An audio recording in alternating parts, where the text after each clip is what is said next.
बड़ी तेजी के साथ आलिम इस्लाम की उस अजीमुशान स्कॉलर को आवाज़ देने जा रहा हूँ जो सदाकत पर बोल दे तो आपको सिद्दीक़ अकबर की याद आएगी, अगर इंसाफ पर बोल दे तो तेग़े उमर की याद आएगी, अगर कब्र के मौजू को छेड़ दे तो यहाँ अंधेरा छा जाएगा, अगर क़यामत को अपना मौजू सुखन बना ले तो महफिल में गर्मी लगने लगेगी, अगर कलम पर बोल दे तो अल्लामा अशरुल कादरी की याद ताज़ा हो जाएगी, अगर तकवे पे बोले तो सरकारे मुफ्ती आज़म हिंद की याद आएगी, अगर सियासत पर बोल दे तो आप तमामी हजरात को 10 दिन तक अखबार पढ़ने की जरूरत महसूस नहीं होगी, इसलिए कि सियासी एतबार से इतना मजबूत और मुस्तहकम लहजा गाज़ी मिल्लत खतीब अहले सुन्नत शमशाह खिताबत खतीबुल इस्लाम अल्लामा गुलाम रसूल बलियावी के नाम से दुनिया जानती और पहचानती है।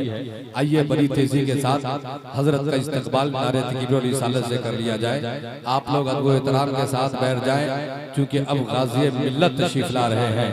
नारे तकबीर, हाथ उठा के नारे तकबीर, नारे रिसालत, इश्क़े मुस्तफा कॉन्फ्रेंस, मसलके आला हजरत फैज़ाने हुजूर ताजुल शरिया गाज़ी मिल्लत अल्लामा गुलाम रसूल बलियावी। नारे तकबीर, नारे रिसालत, फौजे सितम से हुर्मते कुरान जीत कर। अरे भाई जो कुर्सी पे बैठे हुए कुर्सी दीजिए ना। फौजे सितम से हुर्मते कुरान जीत कर, आगे के प्यास का उन्वान जीत कर, असगर पुकारे हंस के अम्मा दुआएं दो, हम आ रहे हैं मौत का मैदान जीत कर। अल्हम्दुलिल्लाह,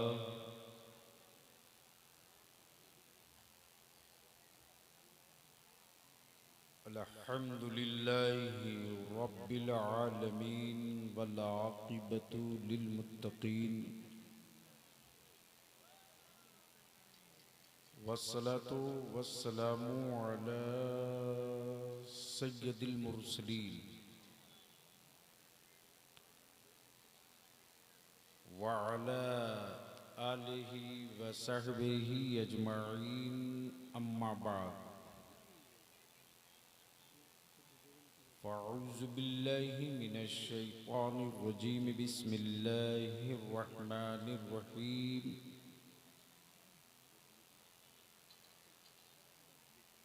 मुहम्मदुर रसूलुल्लाह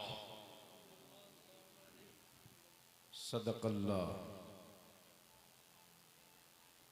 व सदक़ रसूलुहुन नबिय्युल अमीनुल करीम व नहनु अला ज़ालिका लमिनश शाहिदीन व शाकिरीन वल्हम्दुलिल्लाहि रब्बिल आलमीन। इसको कम करो ना भाई, क्यों आप सुन नहीं रहे हो? ये 25 मशीन दिखाकर किसको धोखा दे रहे हो? ए जिनको निकलना है निकलो, जाओ।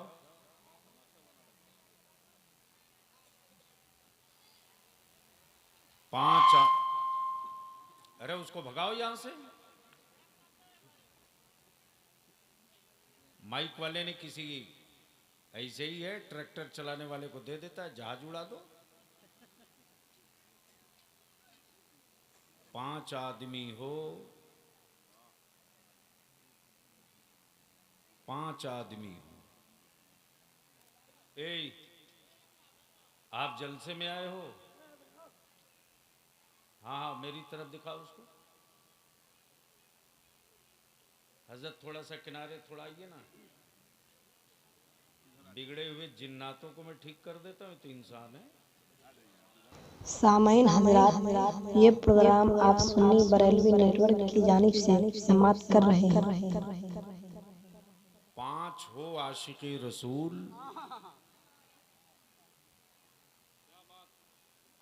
तो 75 मुल्क जीत सकते हैं, और 75 लाख हुई यजीदी तो 500 मुल्क हार सकते हैं। अब ये देखो दो पता नहीं कहाँ से आया अभी। माँ बहने ला हौल वला कुव्वत। मौलाना उठ के चल देगा यार आदमी।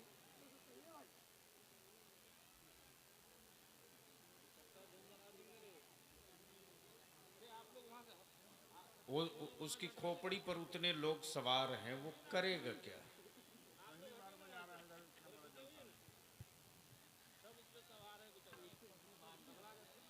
चलिए छोड़ दीजिए।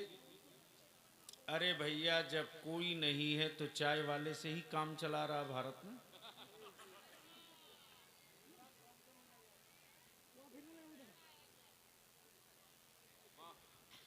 ईमानदारी से बोलो, क्या बलियावी की तकरीर सुनने का मूड है? कितने लोगों का? उठाए रखो हाथ, उठाए रखो, मैं भी एक बार देख लूं।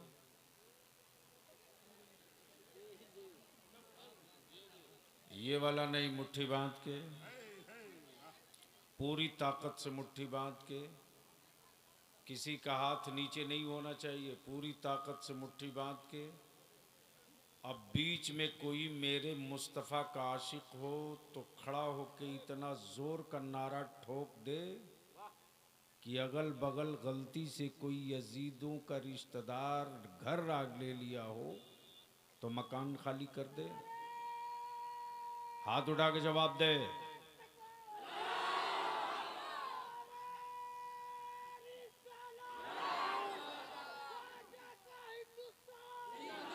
हाय हाय हाय हाय, क्या बात रे, क्या बात रे, वाह वाह वाह वाह। लगता आज हमको तकरीर करनी पड़ेगी। अब स्टेज पर पढ़े लिखे लोग कुछ दिख रहे हैं, लेकिन बच्चों की बोझ से दबे हुए। अब मदरसे के तलबा, हजरत कारी साहब को आगे लग। जहां अहले इल्म का मजमा होता है वहां बलियावी मुफ्ती आजम की अता की थोड़ी सी गठरी ढीली कर देता है, वरना मैं खूब जानता हूं कि अंधों के शहर में आईना कोई पागल ही बेच सकता है। मुहिब्बे गिरामी, फाजिले गिरामी, खतीब अहले सुन्नत हज़रत मौलाना मशाहिद रज़ा चतुर्वेदी, ये तो बाबा ही है।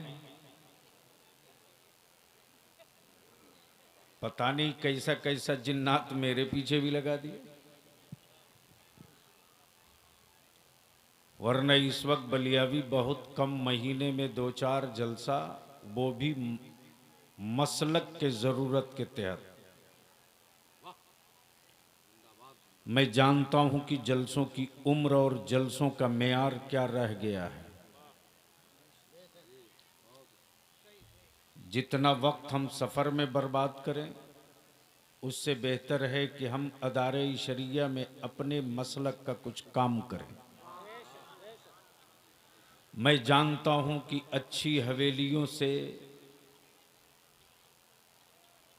इनकलाब नहीं आ सकता,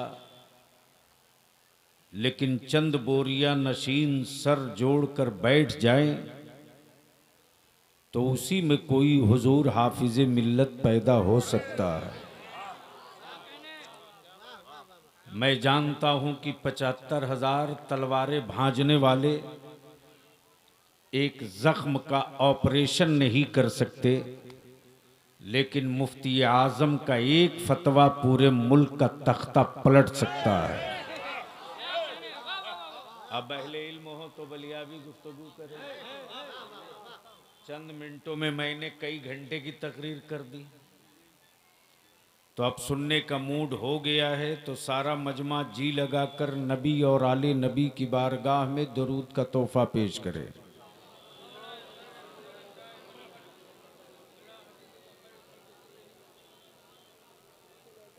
आपकी आशिकी का इम्तहान हो रहा है। नबी का आशिक और दरूद पढ़ने में बुखालत से काम ले, ये इश्क की अलामत नहीं और ये आशिक की पहचान नहीं। आशिक की पहचान और अलामत तो ये है कि उनका तसब्बुर आ जाए। तवज्जो चाहूं, अहले इल्म की। उनका तसब्बुर आ जाए तो रश करने लगे, उनका तसब्बुर आ जाए तो रश करने लगे, उनके शहर की याद आ जाए तो झूमने लगे, और उनका सरापा दिख जाए तो कहे मौत का फरिश्ता तू ठहरा कहां है।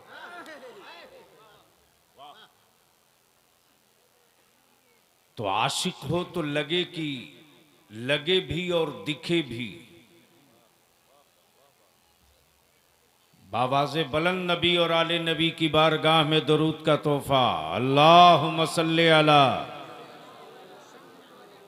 सय्यदिना मौलाना मुहम्मदिन बारिक वसल्लिम सल्लु अलैहि सलातन तदुम बिदवामिल मलकिल हज्जिल क़य्यूम।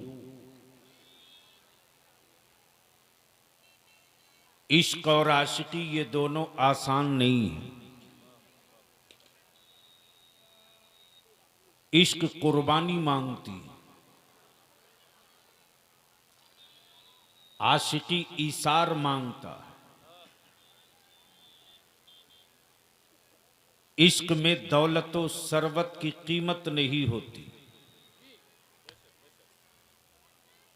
इश्क में महबूब की रजा होती है।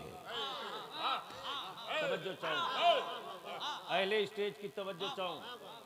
अगर स्टेज पर बैठे हुए लोग अगर समझने वाले हो, समझदार हो तो बैठो, वरना स्टेज के सीने का वजन हल्का करो। तवज्जो चाहूं हजरत कारी साहब, उल्फत नूरी साहब सुनिए। शायर इस्लाम जनाबे मौलाना मुबारक हुसैन मुबारक ये बाज़ाब्ता शायर हैं, उधार का कलाम नहीं पढ़ते। सुनिए सिर्फ एक शेर, सिर्फ एक शेर। कल्ब में, कल्ब मतलब दिल। मौलाना कारी साहब दुआएं चाहिए आपकी। कल्ब में एक तड़प उठी, कल्ब में एक तड़प उठी। पूरे शरीर में एक छोटा सा हिस्सा है गोश्त का, वही तड़पता है, बाकी कोई नहीं तड़पता। कल्ब में एक तड़प उठी, आंसुओं से वजू किया। मुजीब साहब हैं कि चले गए? अच्छा। कल्ब में एक तड़प उठी, क्या मेरे रब ने इस दिल की कैफियत और फितरत बनाई है। चलो राह पर पत्थरों से उंगलियों में ठेस लगे, घायल उंगलियां हो, तड़पे दिल। जनाजा बाप का हो, तड़पे दिल। मां बीमार हो, तड़पे दिल। तिजोरियों से दौलत लुटे, तड़पे दिल। मुसन्निफ की तसनीफ खो जाए, तड़पे दिल। हाफिजे कुरान का हिफ्स कमजोर हो जाए, तड़पे दिल। कल्ब में एक तड़प उठी, आंसुओं से वजू किया। आशिकी मुलाजा कर, कल्ब में एक तड़प उठी, आंसुओं से वजू किया, वो जो याद आ गए,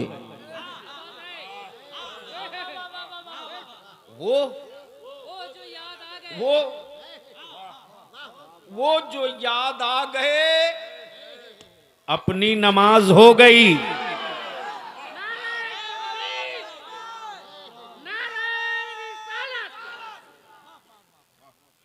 यही फर्क है। ए माइक ठीक करो यार, क्यों नाश करा रखे हो? उसके समझ ही में नहीं आ रहा भाई मेरे। बरेलवियों में, बदअकीदों में यही फर्क है। हम कोई वो नमाज पढ़ते ही नहीं जिसमें मुस्तफा ना हो। हम कोई वो नमाज पढ़ते ही नहीं जिसमें मुस्तफा ना हो।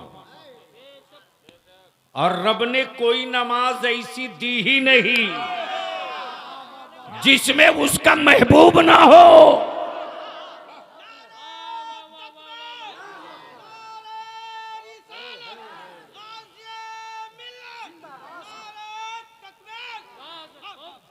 अब बलियाबी को अर्ज करने दो। आदमी की फितरत, इंसान की फितरत। मौलाना माइक नहीं बोलने देगा भैया, इसको कम कर दो, वो कम समझता ही नहीं है।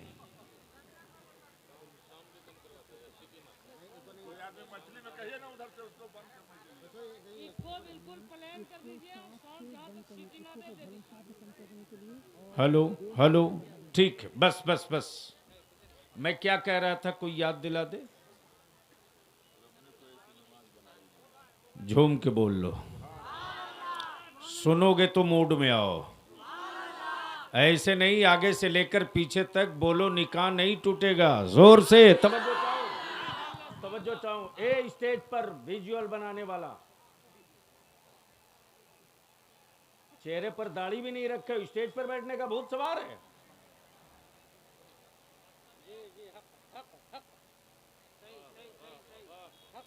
ये मिंबरे रसूल है या कोई तमाशा है?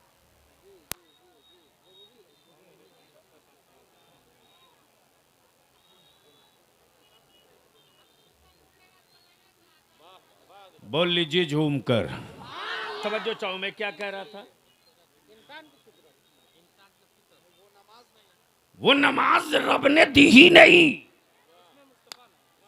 जिसमें रब का महबूब ना हो। आई है। अब बलियाबी रुक के चुनौती और चैलेंज दोनों करता। चुनौती इसकी कि हम पर फतवा लगाने वालों, ओ मैया दूध पिलाई है तो लगा फतवा, लगा। लेकिन पहले ये बताना पड़ेगा कि नमाज किसके लिए है। अरे आप ही बोल दो, नमाज किसके लिए है? किसके लिए? एक आदमी को पता है, सिर्फ अल्लाह के लिए। अरे नियत तो यही करते ना, नियत की मैंने 2 रिकात फजर की फर्ज वास्ते। तो नमाज किसके लिए? तो बोलने में क्यों डर लग रहा? नमाज किसके लिए? जोर से, नमाज किसके लिए? सुन लीजिए, अब आप हजरात थोड़ी सी बेदार होंगे तो आज मैं अकीदा उड़ेल दो। नमाज किसके लिए? और अल्लाह की शान ये कि वहदहू शरीक, न उसकी जात में कोई शरीक, न उसकी सिफात में कोई शरीक, न उसकी इबादत में कोई शरीक, न उसकी रियाजत में कोई शरीक, न उसकी बंदगी में कोई शरीक, न रुकू में कोई शरीक, न सना में कोई शरीक, न तहियात में कोई शरीक। गोया नमाज सिर्फ रब के लिए। किसके लिए? रब के लिए। नमाज रब के लिए, रब के लिए। और उसी रब ने कुरान में क्या कहा? या अय्युहल्लज़ीना आमनू अक़ीमुस्सलाह,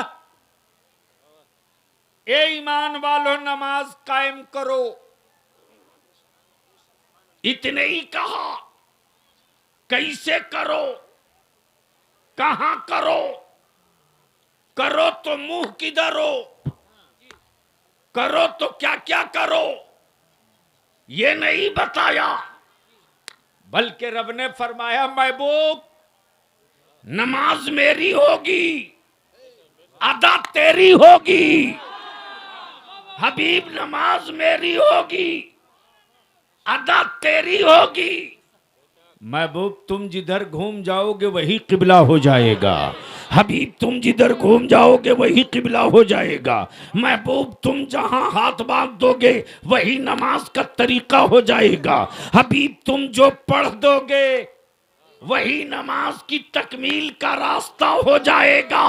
अब बलियाबी को अर्ज करने दो। नमाज रब के लिए, रुकू रब के लिए, सजदा रब के लिए, कयाम रब के लिए, सना रब के लिए, सुबहान रब्बियल अज़ीम रब के लिए, तशहुद रब के लिए, सुबहान रब्बियल आला रब के लिए, सना रब के लिए, तशहुद रब के लिए, कयाम रब के लिए, सना रब के लिए।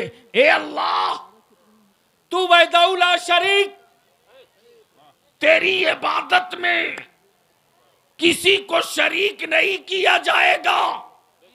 तो मौला तूने अपनी नमाज में अपने महबूब पर दरूद पढ़वाकर हबीब को शरीक क्यों कर दिया? अब बलियाबी कहता है कोई जो एक नमाज बता दे जो बगैर महबूब के दरूद के हो जाए। अमा फरज तो फरज, वाजिब तो वाजिब, सुन्नत तो सुन्नत, मुअक्कदा तो मुअक्कदा, गैर मुअक्कदा तो गैर मुअक्कदा। हद तो ये है कि जनाजा हो बाप का, दरूद हो रसूल पाक के। तो मुल्ला बगैर नबी के दरूद के जब बाप का काम ना चल सका तो बगैर मुस्तफा के दरूद के आपका काम कैसे चलेगा? आपका काम कैसे चलेगा? इसलिए अब आओ, कल्ब में एक तड़प उठी, आंसुओं से वजू किया। वो जो याद आ गए, वो जो याद आ गए, अपनी नमाज हो गई, अपनी नमाज हो गई।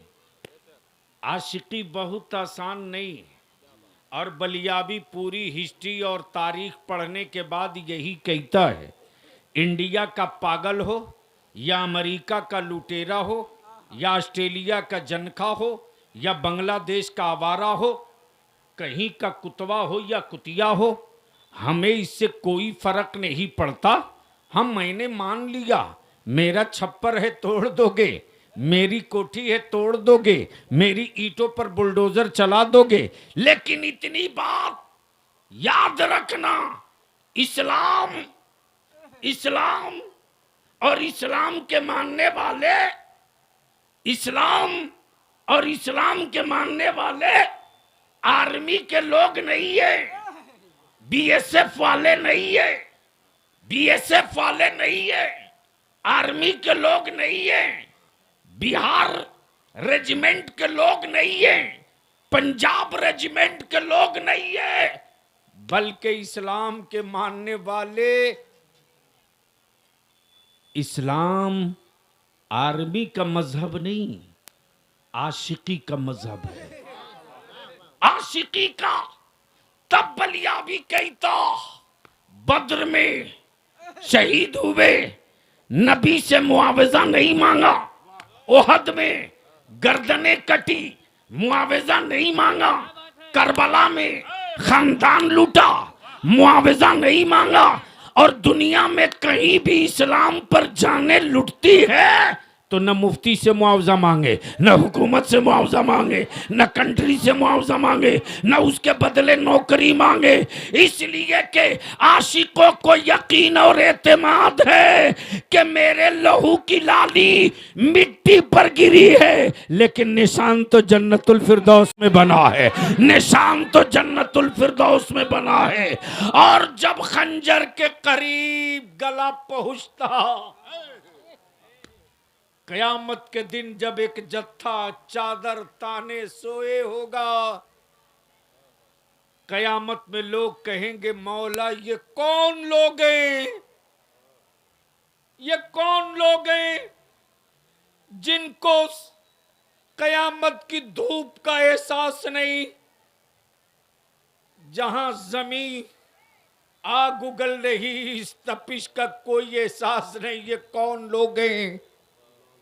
रब की रहमत कहेगी, ये वही बंदे हैं जिन्होंने अपनी जानों की कुर्बानी मेरे महबूब की रजा के लिए दी है। अब तवज्जो चाहो। अब वो जमात उठाई जाएगी, जमात उठाई जाएगी। जन्नत ले लो, ले लो, ले लो, जन्नत ले लो। जन्नत जाकर बंदा लौट आएगा, मौला तेरी जन्नत में मजा नहीं है, मजा नहीं है, मौला तेरी जन्नत में मजा नहीं है। रब फरमाएगा, मेरे बंदो मेरी जन्नत में कमी किस चीज की है, कमी किस चीज की है। हूर जन्नत में, गिलमान जन्नत में, दूध की नहर जन्नत में, फल फ्रूट के बागात जन्नत में, हीरे सोने चांदी के जवाहरात के महल्लात जन्नत में, जो तुम चाह लो वो सब जन्नत में। फिर भी तेरा जी क्यों नहीं लगता। अल्लाह का बंदा नबी का आशिक कहेगा, मौला मौला मुझे फिर पैदा कर दे, मुझे फिर पैदा फरमा, और अपने दुश्मनों को भी पैदा फरमा। ए अल्लाह, ए अल्लाह, तेरी रजा के लिए जो कटते वक्त मुझे मजा मिला था, वो तेरी जन्नत में मुझे मजा नहीं मिलता।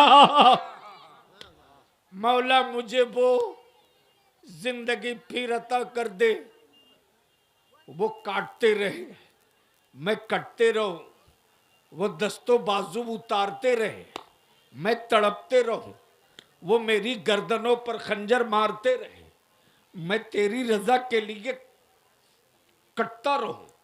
अब जरा जहन को थोड़ा सा करीब कर लो, ये आसान नहीं है। मुसलमान कहलाना आसान, मुसलमान होके मरना आसान नहीं है। मुसलमान होकर मरने के लिए अपनी जिंदगी का सफर ऐसे ही करना होगा जैसे नंगी तलवार पर दौड़ते रहो, पैर भी बचा रहे, सफर भी मुकम्मल रहे। ये बहुत आसान काम नहीं। अब जरा सा थोड़ा करीब हो लो। आशिकों की अलामत देखनी हो तो भारत में मोइनुद्दीन को देख लो, साबिर अलाउद्दीन को देख लो, हजरत महबूब इलाही को देख लो, हजरत मखदूम बिहार को देख लो, सैयदी सरकार शाह बरकतुल्लाह महर रवी को देख लो। और इन्हीं आशिकों में इश्क का सूरज देखना हो तो बरेली के इमाम अहमद रजा को देख लो, बरेली के इमाम अहमद रजा को देख लो। और इश्क के सूरज की तफसीर और तशरीह देखनी हो इश्क के सूरज की तफसीर और तशरीह देखनी हो तो फख्र अजहर हुजूर ताजु शरिया को देख लो। और जब इश्क के उस मंजिल पर हुजूर ताजु शरिया ने कदम रखा तब पुकार उठे, जहां बहानी अता कर दो, भरी जन्नत, सिर्फ जन्नत नहीं, भरी जन्नत हिबा कर दो, भरी जन्नत हिबा कर दो।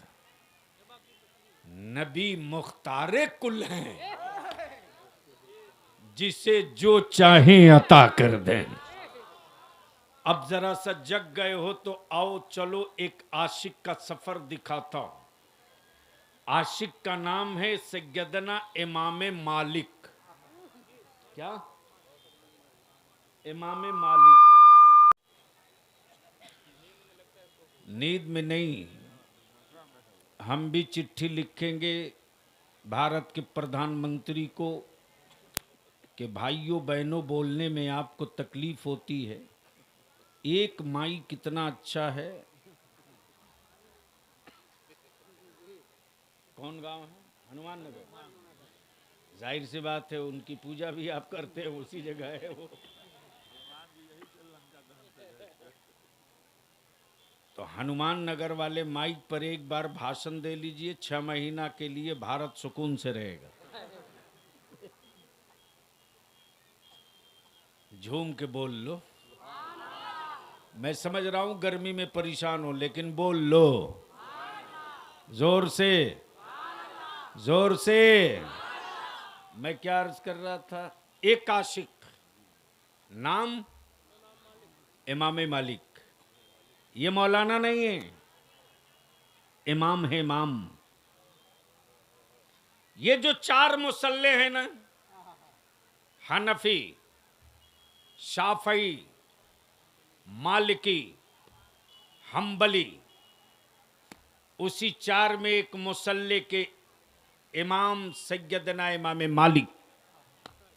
सुभान अल्लाह, सुभान अल्लाह, सुभान अल्लाह। अहले स्टेज की तवज्जो चाहूं, एक राज से पर्दा उठाने वाला हूं। गोया इमाम अहमद रजा का अकीदा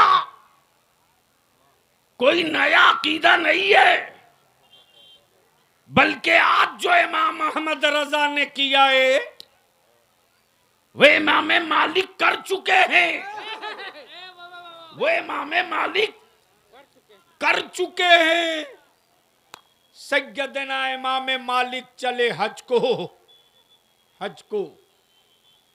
हनुमान नगर से मौलाना मुशाहिद कोई हज को गया है कि नहीं? जरूर गया होगा। और अल्लाह ताला हम सबको मदीने जाने के लायक बना दे। मदीने जाना बहुत आसान है मुसलमान, मदीने से सलामत अपने को वापस लौटा लेना बड़ा मुश्किल काम है। आने जाने का नाम हाजी नहीं है। अब जरा जहन को करीब कर लो कि मान लो कोई हनुमान नगर से हज को जाता है तो गांव में कितनी बहार और कितनी खुशी, कितनी चहल पहल रहती है। हमारे हज़रत कारी साहब, हमारे हज़रत मौलाना और ये उलमाए कराम इसी हनुमान नगर के लुधियाना में काम करने वाले एक मामूली मजदूर के दरवाजे पहुंच जाते। इसलिए नहीं पहुंचते कि वो बहुत बड़ा धन्ना सेठ है, वो इसलिए पहुंचते कि ये शहर रसूल को जाने वाला है, ये शहर मुस्तफ़ा को जाने वाला है, ये शहर मुस्तफ़ा को जाने वाला है, ये शहर नबी को जाने वाला है। इसकी आंखों को चलकर चूम लूं, इन्हीं आंखों से नबी कौनैन के गुंबदे खजरा की ज़ियारत करेगा। देखा कि लंबी कतार है, कोई हाथ चूम रहा, कोई पेशानी चूम रहा, कोई आंखों की पुतलियां चूम रहा, कोई गले कोई गले से लिपट लिपट कर अपने लिए कहे जाता, मेरी तरफ से भी खाने काबा का एक तवाफ कर लीजिएगा, मेरी तरफ से भी खाने काबा का एक तवाफ कर लीजिएगा। और जाने वाला हाजी कहता, कारी साहब आपके लिए जुब्बा लाऊंगा, मौलाना मुशाहिद आपके लिए भी एबा लाऊंगा, मौलाना आपके लिए मैं टोपी लाऊंगा, आपके लिए मैं आबे जमजम लाऊंगा। इसी बीच में कोई ऐसा भी आशिक आ गया जो जाने वाले को किनारे से खड़े होकर सिर्फ देख रहा है और उसकी आंखें सावन भादों की तरह बरस रही। तेरे मुकद्दर को मैं सलाम करूं, तेरी किस्मत को मैं चूम लूं, तेरे मुकद्दर को मैं सलाम करूं, तेरी किस्मत को मैं चूम लूं। जिस नबी ये कौनैन को बिन देखे मैं सलाम पढ़ता था, दरूद पढ़ता था। तुम कितने खुशकिस्मत हो कि अपनी आंखों से उस जलवे जाना का रोजा देखोगे। अरे तुम कितने खुशकिस्मत हो कि तुम नबी को देखो या मत देखो, मेरा नबी अपने गुंबदे खजरा से तुमको जरूर देखेगा, जरूर देखेगा। ये तसब्बुर लीजिए, कोई आशिक चुपके चुपके अपने आंसुओं को पिए जा रहा। हाजी जैसे ही निकला गांव से, वैसे ही अपनी चौखट से एक नारा बुलंद करता, अल्लाहुम्मा लब्बैक, अल्लाहुम्मा लब्बैक, ला शरीक लब्बैक, अल्लाहुम्मा लब्बैक। ए अल्लाह, मैं हाजिर हूं, मैं हाजिर हूं, मैं हाजिर हूं। पापी हूं, हाजिर हूं, गुनहगार हूं, हाजिर हूं, सियाकार हूं, हाजिर हूं, खतवार हूं, हाजिर हूं। मौला फर्ज छूट गया है, हाजिर हूं। ए मेरे रब, मुजरिम हूं, हाजिर हूं, सियाकार हूं, हाजिर हूं, गुनहगार हूं, हाजिर हूं। लेकिन मौला सजा देना जरूर देना, लेकिन मैंने जिनसे मोहब्बत की है उस रसूल के सामने देना, उस महबूब के सामने देना। तब हजरत बेदम वारसी ने कहा है, सब हो पेशे खुदा, सब हो पेशे खुदा और हम रूबरूए रसूल।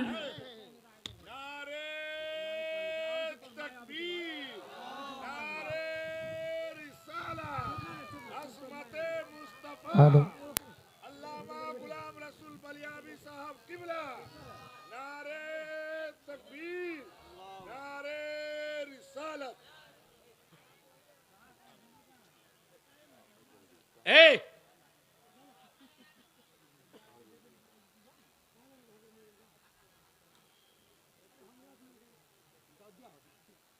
इतने बड़े हमदर्द हो, इसकी महतारी अगर अपनी औलाद के लिए अगर मतलब फिक्रमंद होती तो इतने छोटे बच्चे को छोड़ती।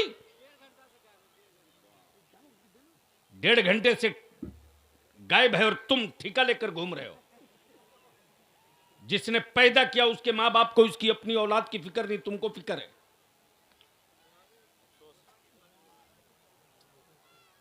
अगर यही हालात रहे तो जलसों में जाना बंद कर देगा आलिम। तमाशा और दिल बहलाने का अड्डा नहीं है।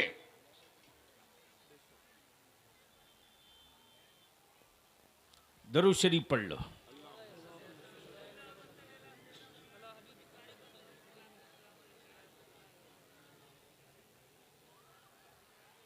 सल्लु अलल हबीब, सल्लु अलल हबीब।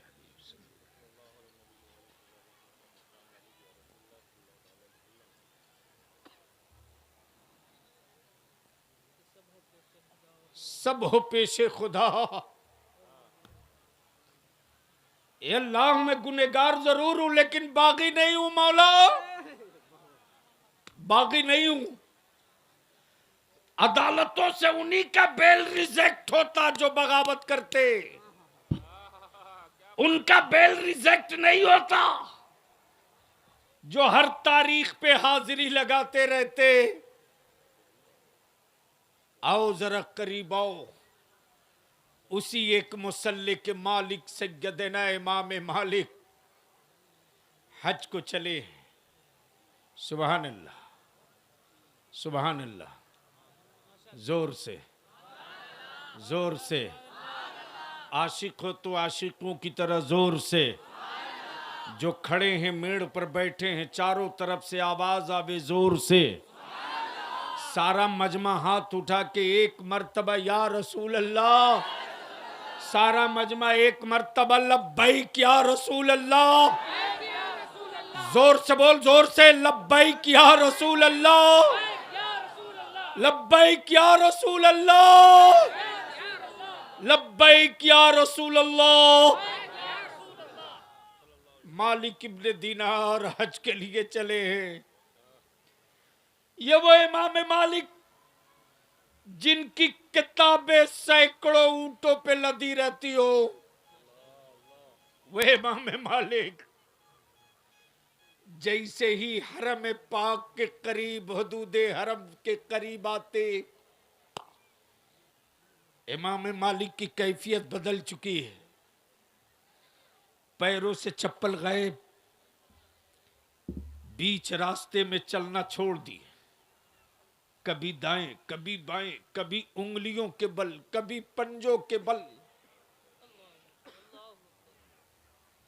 और वही सैयदना इमाम मालिक जब इस मस्तानी चाल में चलते तो अरब के उलमा परेशान, जिनके इल्म का डंका बजे उनकी ये हालत। उलमाए कराम ने बड़ी अदब से पूछा, ओ इमाम मालिक, आपके इल्म का सूरज तो चमक रहा है लेकिन आपके पैरों में जूती नहीं, चप्पल नहीं, और कभी दाएं, कभी बाएं, कभी आगे, कभी पीछे, कभी पंजे के बल, कभी उंगलियों के बल। और मक्के में जितने पुराने पेड़ दरख्त मिलते सबकी जड़ों को इमाम मालिक लिपट लिपट कर चूमते, चूमते। किसी आलिम ने पूछ दिया, वे इमाम मालिक इन पेड़ों को क्यों चूमते हो?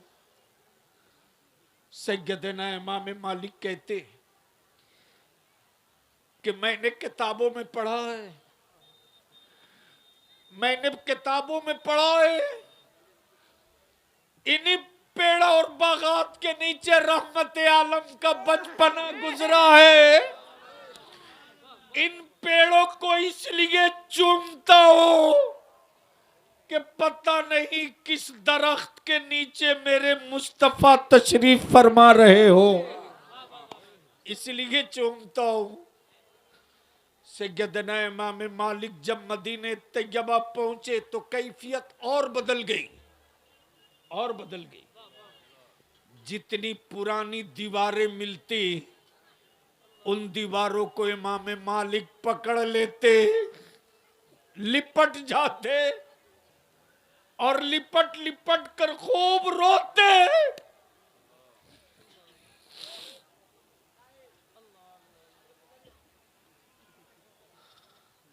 लिपट लिपट कर उन दीवारों से खूब रोते।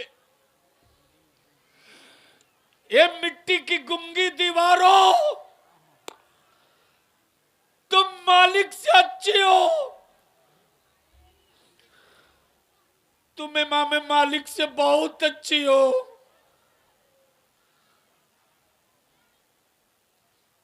तुम्हारे करीब से कौन है इनके आका गुजरे होंगे। मेरे आका के कांधे अतार पर चादरें पाक रहती थी। ए उलमाए अरब सुन, इन दीवारों को क्यों चूमता हूं? इसलिए चूमता हूं कि मेरे आका के कांधे मुकद्दस पर रदाए नूरी पड़ी रहती थी। हवाएं तेज चली होंगी, मेरे आका की चादर ततहीर इन दीवारों से लग गई होगी। ए दीवारों, तुमने मेरे मुस्तफा की चादर चूमी है। ए दीवारों, लो मैं तुझे चूम लेता हूं। ये आशिकी है, ये आशिकी है। ये मंजिल बहुत आसान नहीं, ये आशिकी है। नबी का आशिक और बेनमाजी नहीं हो सकता। नबी का आशिक और शराब पिए, ये नहीं हो सकता। नबी का आशिक और बेटों को 3 लाख 2 लाख नगदी में बेच दे, ये नहीं हो सकता। ये कभी नहीं हो सकता। नबी का आशिक हो और घरों में कुरान की तिलावत ना हो, ये नहीं हो सकता। और बलियाबी तो पूरी जिम्मेदारी से कहता है कि आज जो भारत में मुसलमान जिंदा दिख रहा है वो किसी हुकूमत की वजह से नहीं है। अरे कोई न कोई रब के महबूब का आशिक कभी जिंदा है, बचा हुआ। नारे तकबीर, नारे रिसालत, अज़मते मुस्तफा, इश्क़े मुस्तफा कॉन्फ्रेंस, अल्लामा गुलाम रसूल बलियाबी साहब किबला, कौमी इत्तेहाद मोर्चा, जिंदाबाद जिंदाबाद। इसलिए हम हनुमान नगर बहुत पहले आए। कारी साहब, तकरीबन हमको लगता 25 साल पहले, 20 साल पहले। अच्छा, वो दूसरा था इसी जगह। अब आप हमें एक बात बताओ, इतना बड़ा मजमा माँ बहनों का भी और आप मर्दों का भी, ये बताओ रमजान शरीफ करीब है कि नहीं है? तो आपकी तबीयत ठीक है कि नहीं है? कहीं ऐसा तो नहीं कि 2 दिन के बाद आप डॉक्टर का नुस्खा लेके जेब में घूमोगे? अरे मौत होगी तो आएगी यार। और इससे अच्छी मौत क्या होगी कि हम रोजे से हो और मेरा जनाजा धूम से निकले। मरना तो आइए, मरना तो आइए, लेकिन हम आपसे एक आखिरी इल्तिजा करेंगे। या हमारे मौलाना मुशाहिद बेचारे डांट भी हमसे सुन लेते, लेकिन मोहब्बत भी खूब करते। और ये भी तय है कि बलियाबी जिससे मोहब्बत करता है उसी को डांटता भी है। लेकिन बलियाबी जिससे मोहब्बत करे उसे कोई आंख दिखा दे, ये बलियाबी कभी बर्दाश्त नहीं कर सकता। अब हम इतनी सी इल्तिजा करेंगे। आबादी बहुत बड़ी है। अभी मैं हजरत कारी साहब से पूछ रहा था कि मदरसे की जमीन कितनी है। मुफ्ती अकबर साहब, माशाल्लाह, इन्होंने बताया कि मदरसे की जमीन बहुत है। हमने इनसे अर्ज किया कि आप कागज तैयार करें, मैं बाजू बनूंगा। जब तक हमारे बच्चे और बच्चियां पढ़ेंगे नहीं, अरे कब तक बलियाबी को बुलाओगे बाहर से? कब तक मुबारक हुसैन मुबारक को लाओगे बाहर से?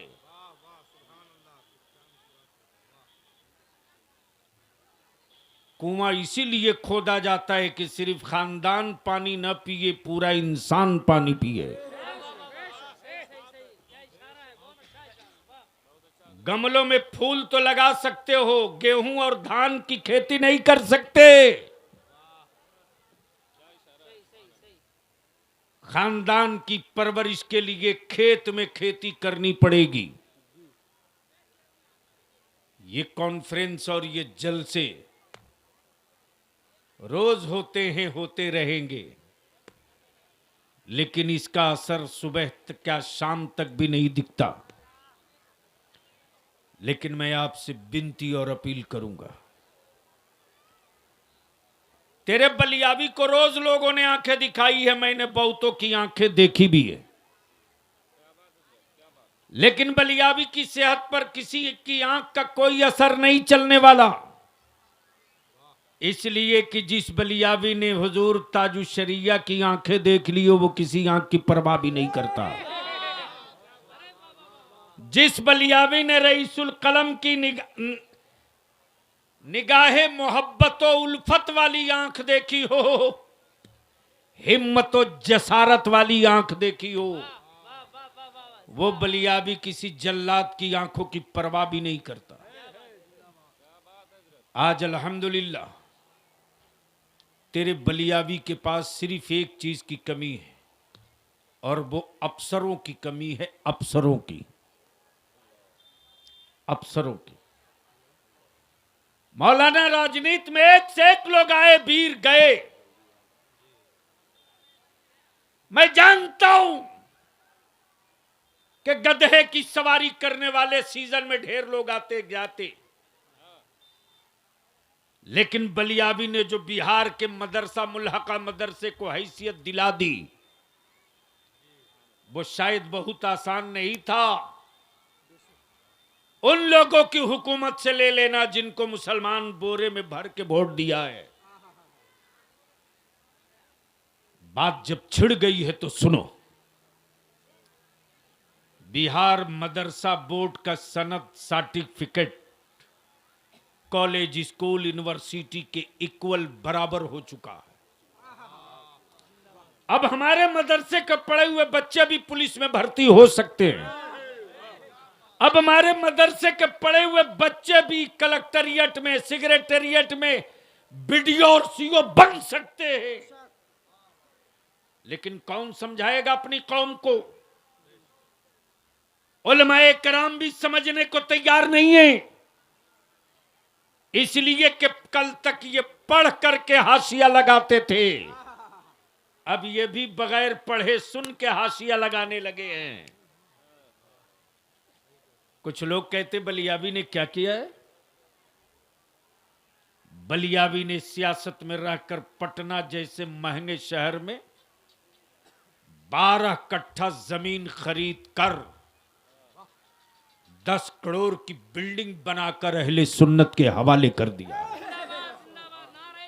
अपना घर नहीं बनाया, किराए के घर में रहता हूं, सीना तान के। मैं ये भी जानता हूं कि रात को 12 बजे जब बिहार और झारखंड के किसी गांव में आग लगती है,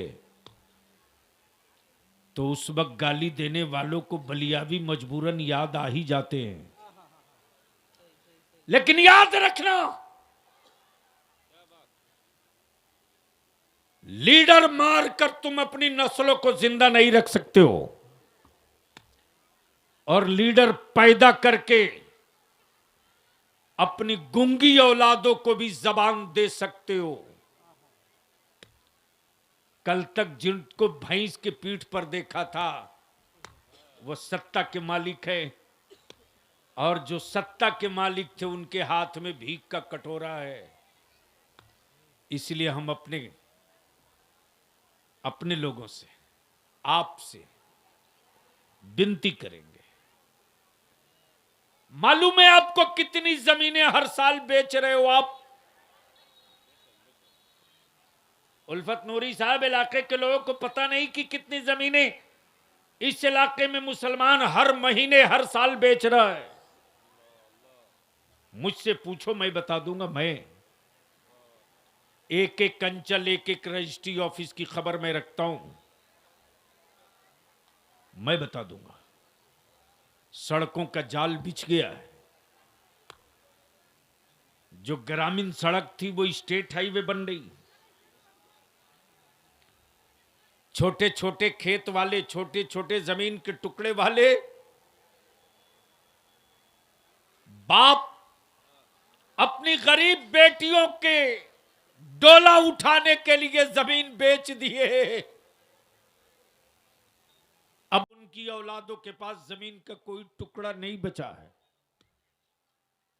हम आपसे विनती करते हैं, हम आपसे इल्तिजा करते हैं, मत करो 5 लाख वाला जलसा, मत करो, मत करो, मत करो। 5 दिन का जलसा बंद कर दो, बंद करो।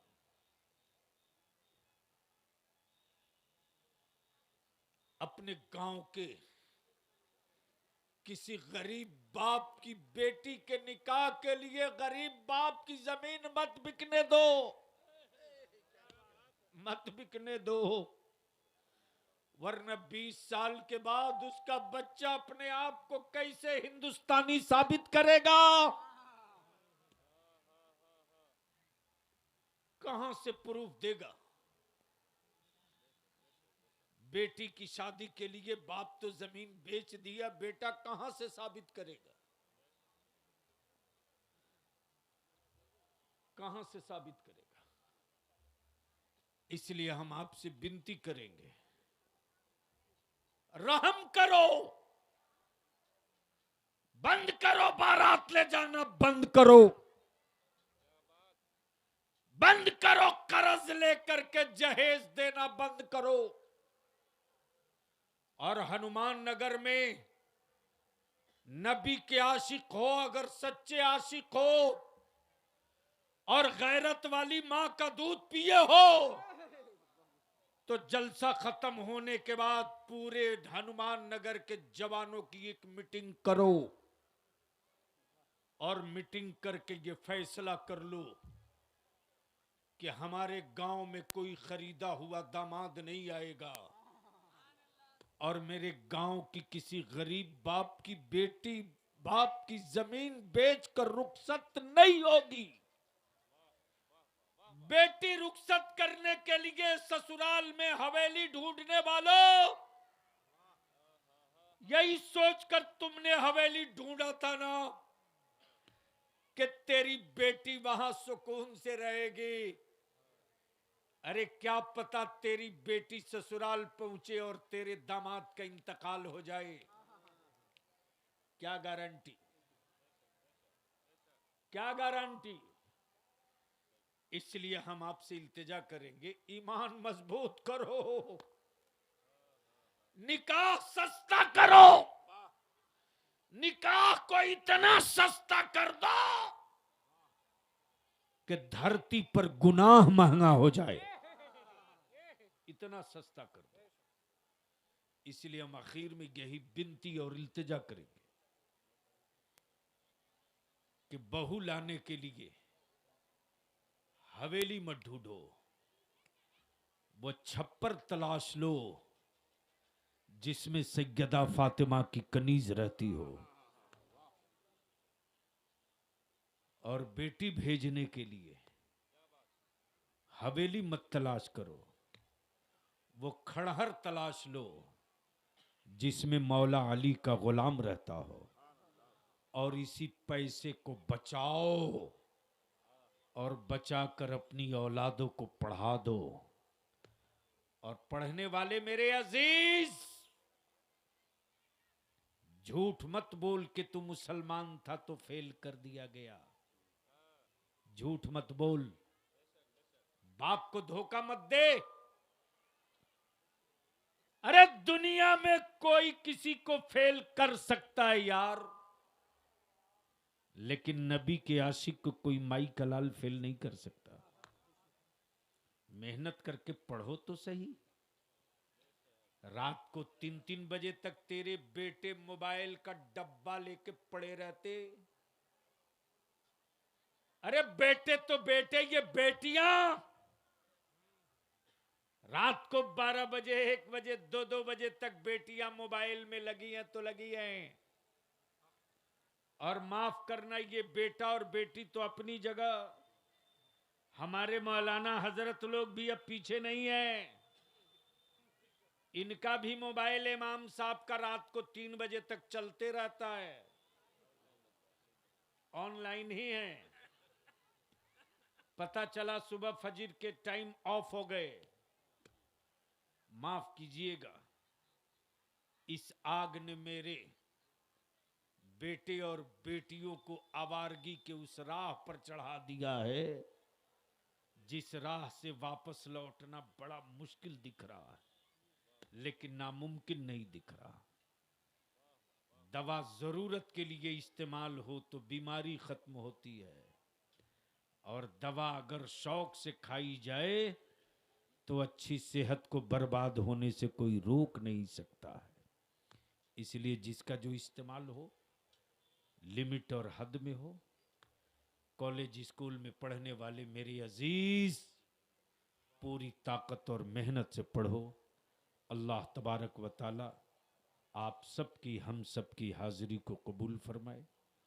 काफ़ी दिनों के बाद भाई मुजीब साहब तशरीफ लाए, कुछ देर गुफ्तगू भी हुई।